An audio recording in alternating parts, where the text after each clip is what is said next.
네, 오늘은 이제 낙원과 안식에 대해서 공부할 텐데요. 저번에 드린 강의의 계획서에는 오늘이 이제 교회사 한다고 했는데 낙원과 안식을 먼저 하도록 하겠습니다. 이제 교회사는 뒤로 하도록 하고 오늘 그 강의는 낙원과 안식인데 먼저 낙원 유입을 나눠드리는 낙원 있죠? 먼저 보시면 됩니다. 낙원은 기쁠 낙자의 동산원이라는 말인데요. 기쁨의 동산이라는 의미입니다. 그리고 에덴은 진영인데 기쁨 또는 즐거움이라는 의미입니다. 두 곳의 이름은 동일하게 기쁨의 동산이라는 의미를 가지고 있습니다. 그러니까 표현은 다르지만 똑같이 낙원이라는 의미를 가지고 있는 것입니다. 하나님께서는 두 종류의 세계를 창조하셨다. 두 종류의 세계는 유형의 세계와 무형의 세계다. 보이는 세계는 물질적인 세계이고 보이지 않는 세계는 영적인 세계를 말한다. 하나님께서 만드신 두 종류의 세계에는 각각의 낙원이 있었다. 그것은 물질적인 세계의 낙원 에덴과 영적인 세계의 낙원 천국이다. 성경의 저자들은 두 곳을 다 같이 낙원이라고 하였다. 네, 하나님께서는 태초에 두 종류의 세계를 창조하셨습니다. 두 종류의 세계는 물질적인 세계 그리고 영적인 세계를 창조하셨습니다. 거기에 각각의 낙원도 만드셨는데 물질적인 세계의 낙원 에덴, 영적인 세계의 낙원 천국입니다. 아까 말씀드린 대로 낙원과 에덴은 같은 의미를 갖고 있고 그렇기 때문에 성경의 저자들이 두 곳을 다 같이 낙원이라고 했습니다. 골로새서 1장을 권사님께서 한번 읽어주실까요? 거기 적혀 있습니다. 유인물에 적어놨습니다. 골로새서 1장 16절 만물이 그에게 창조되되 하늘과 땅에서 보이는 것들과 보이지 않는 것들과 혹은 보좌들이나 주관들이나 정사들이나 권세들이나 만물이 다 그로 말미암고 그를 위하여 창조되었고. 아멘. 여기서 첫 줄에 보이는 것들과 보이지 않는 것들, 보이는 것이 물질 세계를 말하는 것이고요. 보이지 않는 것들이 영적 세계를 말하는 것입니다. 이제 성경의 저자들은 두 곳을 다 같이 낙원이라고 한다고 말씀드렸습니다. 그러면 어디에서 그렇게 언급을 했는지 보겠습니다. 먼저 구약 성경에서 언급된 낙원은 아담과 하와가 거주했던 에덴 동산과 하나님이 계신 곳을 함께 가리킨다라고 했습니다. 창세기 2장 집사님께서 한번 읽으시죠. 창세기 2장 8절 여호와 하나님이 동방의 에덴의 동산을 창설하시고 그 지으신 사람을 거기 두시고. 네. 아멘. 여기서 말하는 동방의 에덴, 지상 낙원, 물질 낙원인 에덴을 말하는 것이고요. 그 다음에 에스겔 28장 계속해서 읽으십시오. 내가 옛적에 하나님의 동산 에덴에 있어서 각종 보석 곧 홍보석과 황보석과 금광석과 황옥과 홍마노와 창옥과 청보석과 남보석과 홍옥과 황금으로 단장하였으며. 네, 거기까지 읽으시겠습니다. 예, 여기에 하나님의 동산 에덴에라고 해서 에덴 동산인가 할 수 있는데 뒤에 설명한 것을 보면은 설명한 묘사를 보면은 에덴 동산 같지는 않죠. 천국인 것 같죠. 네. 이 하나님 동산 에덴이라고 했지만 천국 낙원을 말하는 것입니다. 그리고 다음으로 신약 성서에서 언급된 낙원을 보겠습니다. 신약 성서에서 언급된 낙원은 예수님께서 회개한 강도에게 네가 오늘 나와 함께 낙원에 있으리라라고 약속하신 곳, 부활하신 예수님이 가신 곳과 사도 바울이 주의 환상과 계시로 경험한 셋째 하늘, 그리고 사도 요한이 언급한 하나님의 낙원도 역시 구원받은 성도들이 사후에 가는 곳으로 하나님의 나라 천국을 말한다. 신약 성경에서 언급된 낙원은 세 군데가 나오는데요.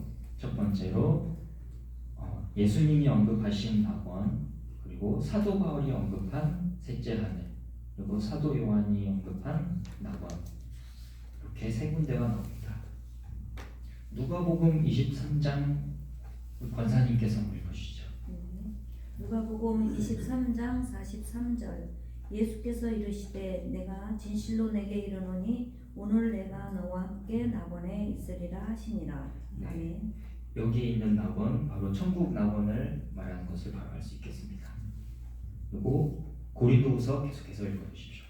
고린도후서 12장 2절에서 4절. 내가 그리스도 안에 있는 한 사람을 아노니 14년 전에 그가 셋째 하늘에 이끌려 간지라.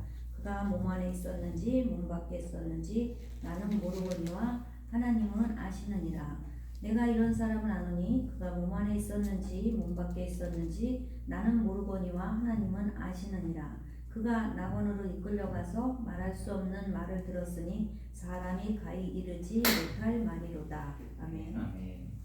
이것은 이제 사도 바울이 경험한 환상인데요.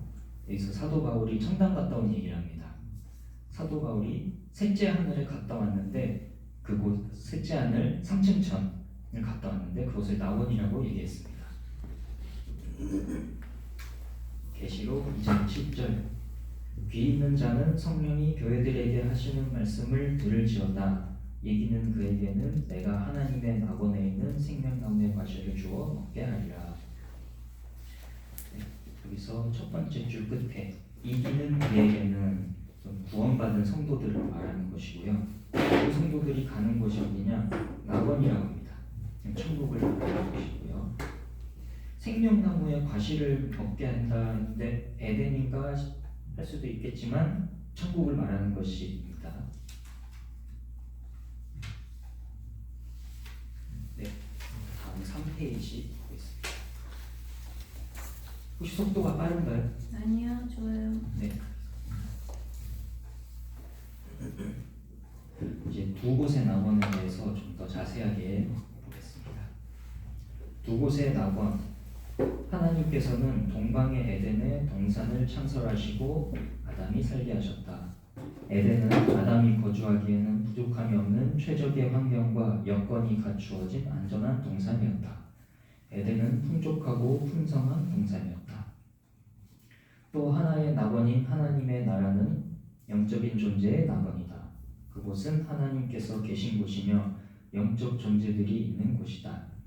그리고 구원받은 성도들이 가게 될 곳이기도 하다. 네. 서두에 말씀드린 것처럼 두세 개의 각각 낙원을 만들었는데요. 동방의 에덴에는 아담이 살고 있었고 그 에덴은 아담이 거주하기 부족함이 없는 최적의 환경이었습니다. 그리고 또 하나 영적 존재의 낙원 천국에는 하나님이 계시고 영적 존재들 천사들이 있는 곳이고 그리고 구원받은 성도들이 가게 될 곳입니다. 창세기 2장 9절 한번 집사님께서 읽어주시죠.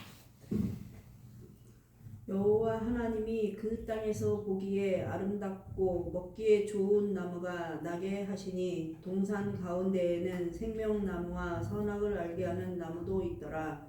여호와 하나님이 그 사람에게 명하여 가라사대 동산 각종 나무의 실과는 너가 임의로 먹되 선악을 알게 하는 나무의 실과는 먹지 말라. 너가 먹는 날에는 정령 죽으리라 하시니라. 아멘. 네, 요 구절은 에덴 동산이 얼마나 풍족한지 알 수 있습니다. 그 땅에서 보기에 아름답고 먹기에 좋은 나무가 나게 하시니 먹음직스럽고 맛도 있는 과실을 맺는 나무들이 계속 자라나는 곳입니다. 그리고 거기에는 생명나무와 선악을 알게 하는 나무도 있습니다. 그런데 에덴 동산에 있는 모든 것을 마음껏 누려도 되지만 딱 하나 지켜야 할 게 있었습니다. 바로 선악과를 먹지 않는 것이죠. 선악과를 먹으면 왜냐하면 선악과를 먹게 되면 죽기 때문입니다. 말씀에 순종해서 선악과를 먹지 않으면 계속 살 수 있고 불순종해서 선악과를 먹게 되면 죽는 것이죠. 이게 신학 용어로 행위 언약이라고 합니다. 근데 이 행위 언약에는 약점이 한 가지 있습니다.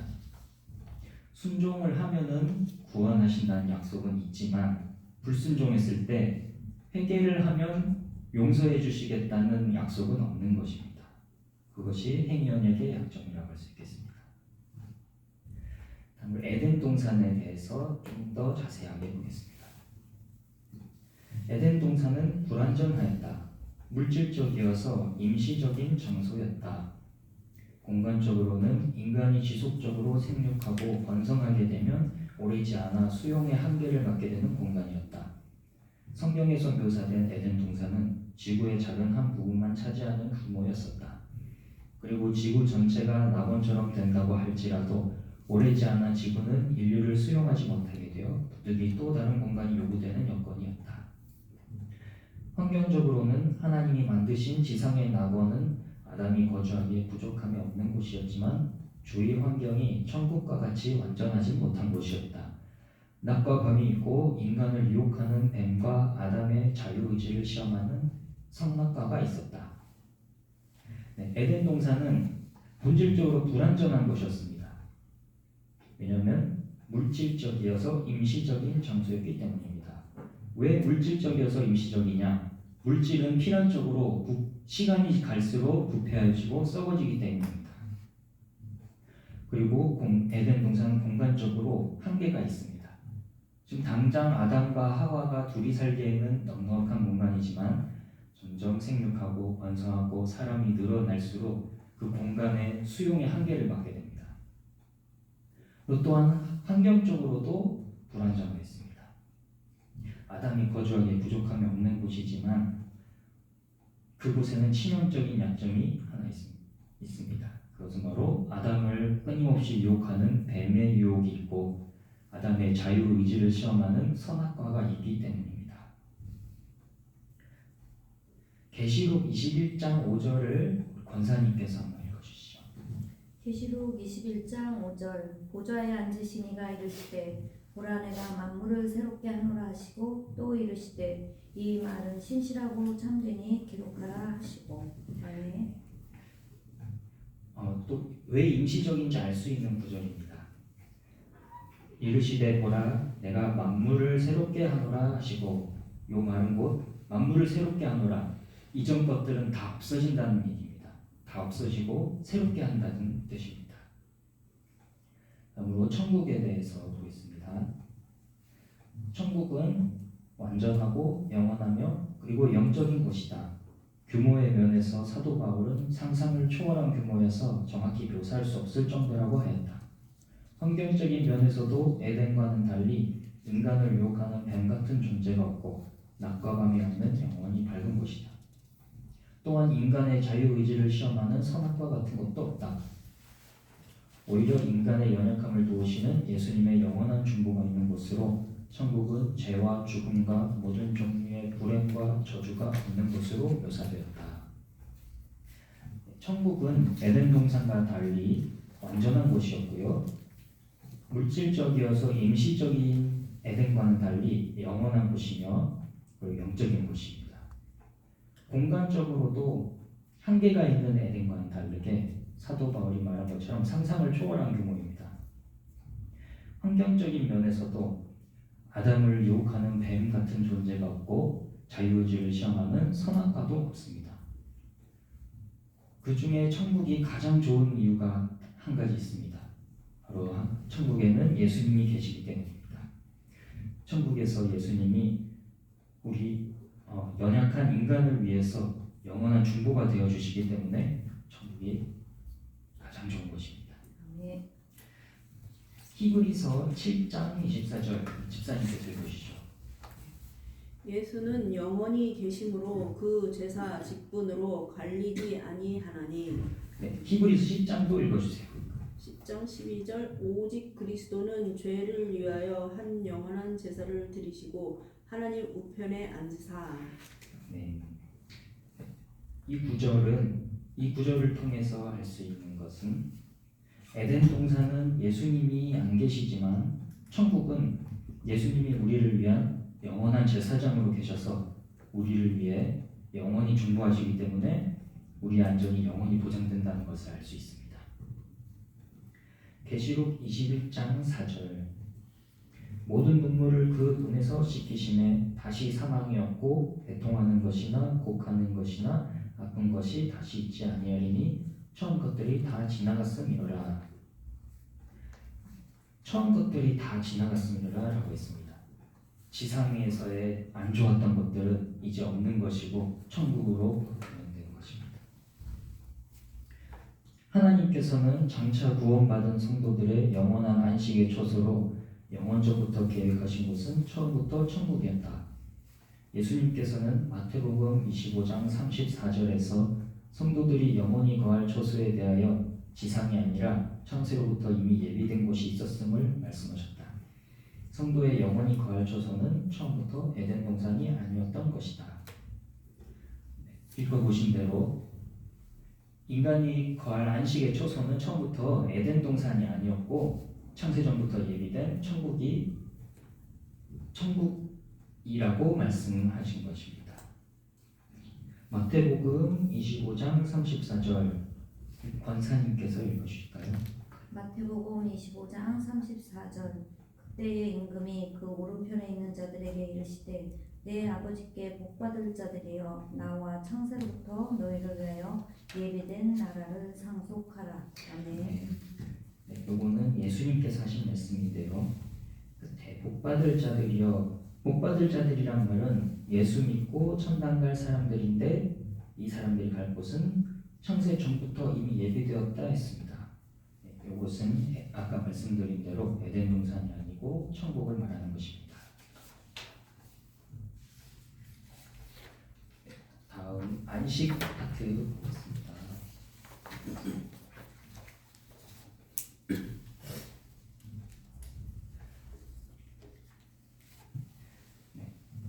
안식. 아담도 범죄하기 전에는 영원한 안식을 누리는 영생의 존재였다. 하나님께서도 창조를 마치시고 7번째 되는 날에 안식하셨다. 아담도 안식하는 존재였고 하나님께서도 안식하시는 존재이십니다. 그런데 아담과 하나님의 안식에는 큰 차이점이 있습니다. 하나님의 안식은 스스로 누리시는 영원한 안식이다. 출애굽기 3장 14절 집사님께서 읽어주시죠. 하나님이 모세에게 이르시되 나는 스스로 있는 자니라. 또 이르시되 너는 이스라엘 자손에게 이같이 이르기를 스스로 있는 자가 나를 너희에게 보내셨다 하라. 하나님은 안식을 스스로 누리시는 분이십니다.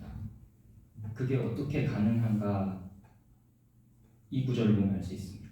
왜냐하면 하나님은 스스로 있는 자이시기 때문에 스스로 안식하실 수 있는 것입니다. 이것이 하나님의 속성인데요. 속성 중에 하나인데요. 스스로 하시기 때문에 하나님이 신이신 것이고 스스로 하실 수 있기 때문에 하나님께서 완전하신 것입니다. 다음으로 아담의 안식은 하나님으로부터 은혜로 주어진 것이다. 모든 피조물들은 존재의 시작이 있는 것이어서 피조물들의 안식은 피조된 때로부터 시작될 수밖에 없다. 하나님께서는 안식을 스스로 누리시는데 아담의 안식은 하나님께로부터 받을 수밖에 없습니다. 그리고 피조된 존재이기 때문에 피조된 때로부터 안식이 시작됩니다. 사도행전 17장 25절 권사님께서 읽어주시죠. 사도행전 17장 25절 또 무엇이 부족한 것처럼 사람의 손으로 섬김을 받으시는 것이 아니니 이는 만민에게 생명과 호흡과 만물을 친히 주시는 자이십니다. 아멘. 네, 두 번째 줄에 생명과 호흡과 만물을 친히 주시는 자이시니라. 이 말이 바로 안식을 주셨다는 의미인데 왜 그러냐 하면 안식이 없는 곳은 생명이 있을 수 없기 때문입니다.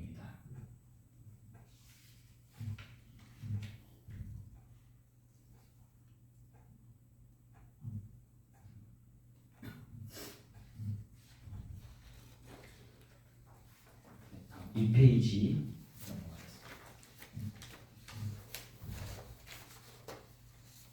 아담의 안식에 대해서 좀 더 보겠습니다. 하나님께서는 인간을 창조하시고 그에게 안식의 삶을 누리도록 하셨다. 이처럼 하나님께서 창조하신 원래 상태의 아담의 삶은 안식의 삶이었다. 그러므로 원래는 우리도 안식을 누리는 것이 정상이다. 지금처럼 죄악 세상에서 안식을 누리지 못하고 살아가는 것은 비정상적인 것이다. 하나님께서는 아담을 본래 안식을 누리는 존재로 창조하셨습니다.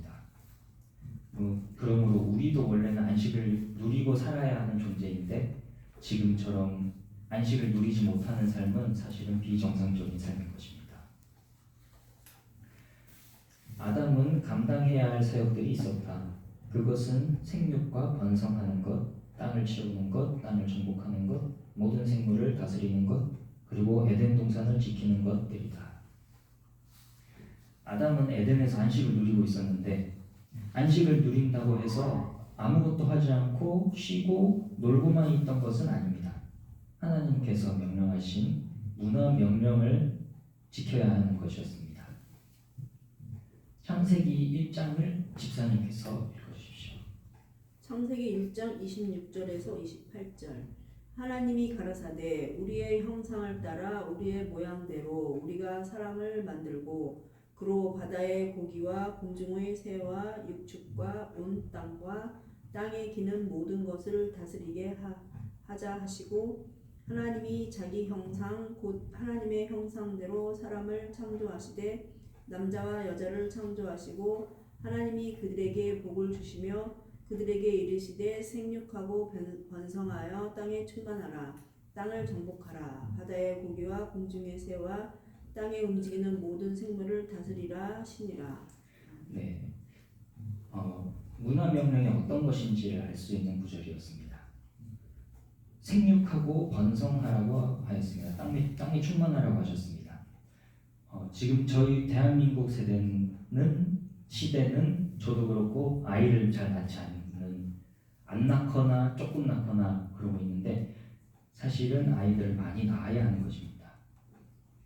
그리고 땅을 정복하라고 하셨습니다. 환경을 파괴하는 것은 잘못된 것인데 환경을 개선하고 가꾸고 발전시켜야 하는 것입니다. 다음으로 하나님의 안식을 보겠습니다. 안식의 히브리어 원어는 샤바트라고 읽습니다. 이 샤바트의 의미는 그치다, 끝내다, 그리고 멈추다입니다. 쉰다, 그리고 휴식하다는 부차적인 의미입니다. 첫째, 창조의 사역 등으로 인해 피곤하셔서 휴식하신 것이 아니다. 하나님께는 어떠한 일들도 힘드시고 고통스러운 노동이 아니다. 그러므로 회복을 위한 쉼이 필요하지 않으시다. 피곤하셔서 쉬신다는 것은 하나님의 완전하심에 배치된다. 하나님은 완전하셔서 피곤하심이 없으시기 때문이다. 네. 하나님께서 창조 후 7일째 안식하셨다는 것은 아까 원어적 의미를 살펴본 대로 힘드셔서 안식하신 것이 아닙니다. 힘들어서 쉬려고 휴식하려고 안식하신 것이 아닙니다. 창조 사역을 마치고 끝냈다는 의미로 안식하신 것입니다. 시편 121편 집사님께서 읽어주십시오. 시편 121편 3절에서 4절. 여호와께서 너를 실족하지 아니하게 하시며 너를 지키시는 이가 좋지 아니하시리로다. 이스라엘을 지키시는 이는 졸지도 아니하시고 주무시지도 아니하시리로다. 네. 아까 말씀드린 대로 하나님께서는 피곤하신 분이 아니십니다. 인간은 하루 동안 활동을 하고 나면 피곤해서 자야 됩니다. 하지만 하나님께서는 피곤하시지 않기 때문에 주무실 필요도 없는 것입니다. 이사야 40장 28절 권사님께서 읽어주세요.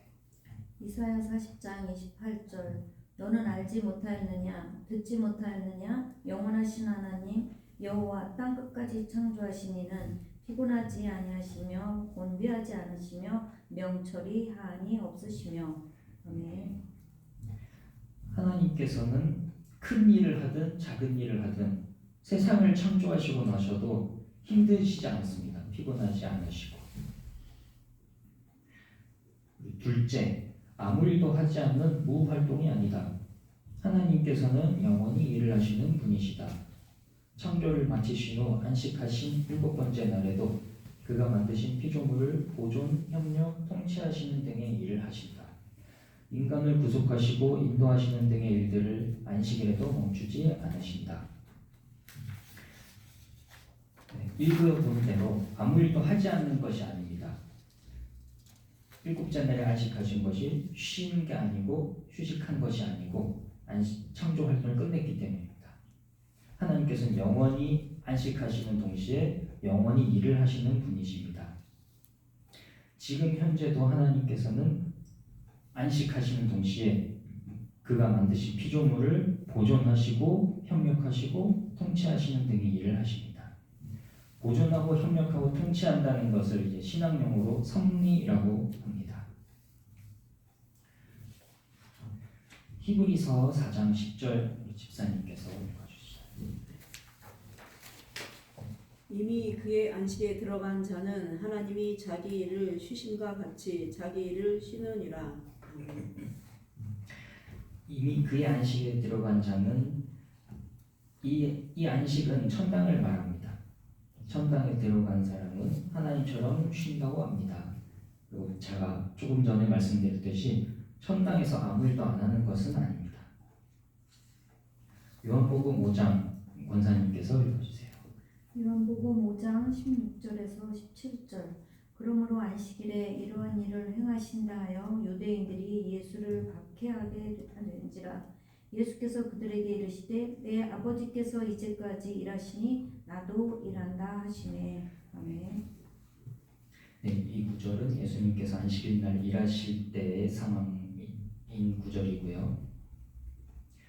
네, 안식일 날을 사람들이 일을 안 하는 게 안식이고 쉬는 걸로 알고 있는데, 안식일에는 세상적인 일을 안 해야 하는 것은 맞지만 선한 일은 해야 합니다. 선한 일, 그리고 부득이한 일은 해야 하는 것입니다. 안식일의 참 의미는 일을 안 하는 게 아니라 안식일의 참 의미는 선한 일을 하는 게 참 의미입니다. 셋째, 모든 안식의 원형이다. 하나님께서는 자신이 안식하신 것을 근거로 그날을 복되고 거룩하게 하셨다. 그것은 구원받은 성도가 가게 될 천국도 결국 하나님의 안식이기 때문이다. 하나님의 안식은 모든 안식의 원형입니다. 하나님은 창조를 마치고 일곱째 날 안식을 하고 그 날을 복주시고 거룩하게 하셨습니다. 그 날은 특별한 날이 되었는데 예수 믿는 사람들이 결국 갈 곳은 어디냐? 하나님의 안식입니다. 그래서 하나님의 안식이 복되고 거룩한 날이 되는 것입니다. 창세기 2장 2절부터 3절을 읽고 강의를 마치도록 하겠습니다. 하나님이 지으시던 일이 일곱째 날이 이를 때에 마치니 그 지으시던 일이 다음으로 일곱째 날에 안식하시니라. 하나님이 일곱째 날을 복주사 거룩하게 하셨으니 이는 하나님이 그 창조하시며 만드시던 모든 일을 마치시고 이날에 안식하셨습니다. 네. 오늘 준비한 강의는 여기까지고요.